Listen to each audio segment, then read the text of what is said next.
Doutor Marco, eu gostaria que o senhor fizesse uma breve história da homeopatia, porque é a base, né, dessa frequência, tanto no floral como outros produtos que trabalham com frequência, né? Vamos contar um pouquinho a história, então, de Hahnemann, né, que foi o fundador, né, da homeopatia, e que esse mesmo conceito ele também se estende aos florais e outros suplementos nessa área de frequência.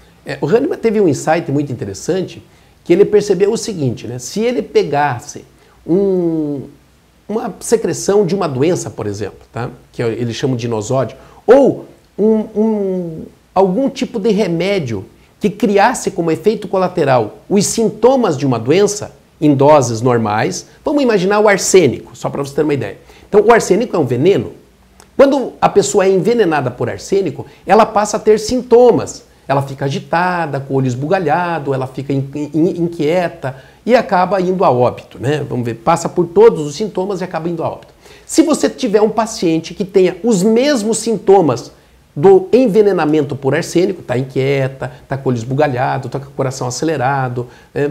Então, o remédio arsênico diluído e succionado, que eles podem chamar também de dinamizado, tá? Ele é diluído numa proporção em que não consiga mais encontrar o arsênico, e cada diluição é feito o que eles chamam de dinamização para tentar levar uma informação para a próxima diluição, né? Esse é a homeopatia, é meio complexo isso, mas cada diluição tem uma succional, você succiona, você bate contrário à gravidade, e ele impregna dentro da água uma informação do arsênico. Então vai chegar um momento em que a diluição não tem mais o arsênico, mas tem a informação dele invertida. Então, quando você vai dar esse arsênico homeopatizado, ele está na mesma frequência da doença que a pessoa tinha, só que invertida.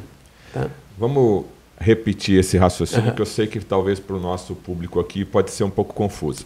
Então, começou da seguinte maneira: pega-se uma gota real do veneno arsênico, né? Exato. E você coloca lá, por exemplo, em 100 ml de uma água totalmente pura. Exato. Aí continua o raciocínio. Aí é agitada, dinamizada. Bom, você colocou esse arsênico, então você vai encontrar arsênico nessa... Lógico, você colocou uma gota de arsênico, você vai ter arsênico nessa solução. Quando você mexe essa solução, dilui essa solução e succiona, dinamiza, como a homeopatia diz, tá? E tira uma gota dessa solução e põe na próxima, vai ter bem menos arsênico. Certo. Aí você dilui, dinamiza, succiona, né? E transfere uma gota dessa segunda solução para a terceira. Vai ter bem menos. Vai ter bem menos. Vai chegar ali pela quarta, quinta diluição, que você não vai mais encontrar arsênico, não vai encontrar nenhuma partícula de arsênico, mas vai encontrar a informação do arsênico potencializada pela homeopatia. É uma coisa bem interessante. A forma da molécula, toda molécula tem uma forma.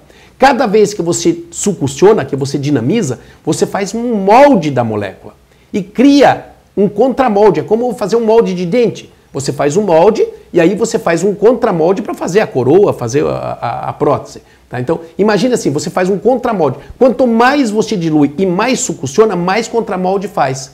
Esses contramoldes ressonam como se fora aquele arsênico, é o exemplo que nós estávamos dando. Ressona como se for arsênico, mas não é arsênico, ali não tem arsênico. Não vai envenenar o paciente. E aí existe um número matemático que chama-se número de Avogadro.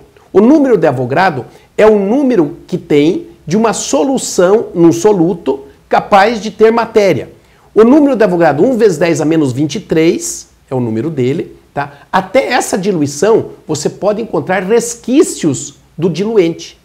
Quando ultrapassa esse número, você não consegue mais encontrar nenhum tipo de partícula do diluente na solução. Então, você não tem mais nada do diluente, mas porém tem a informação dele potencializado. E o remédio homeopático, ao contrário do químico, quanto mais diluído ele é e mais ele é potencializado, mais diluído, mais dinamizado, mais potente ele fica.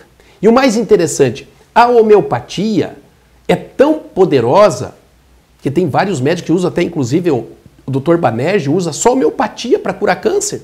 Ele cura câncer, segundo ele, segundo os dados dele e as pesquisas dele, com homeopatia. E é um remédio diluído que não tem remédio, só tem energia, né? Então, esse remédio homeopático é tão potente, ele foi tão brilhante, que a própria medicina brasileira, o Conselho Federal de Medicina, acabou reconhecendo a homeopatia como tratamento médico. pela inegabilidade dos seus efeitos.